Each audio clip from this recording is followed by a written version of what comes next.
मंदिर मस्जिद जहाँ भी गेलियो सबसे तोरा मांगलियोगे।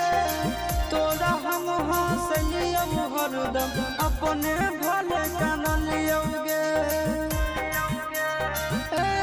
जहाँ मंदिर मस्जिद जहाँ भी गेलियो सबसे तोरा मांगलियोगे। तोरा हम हंसलियो हरदम अपने भले कान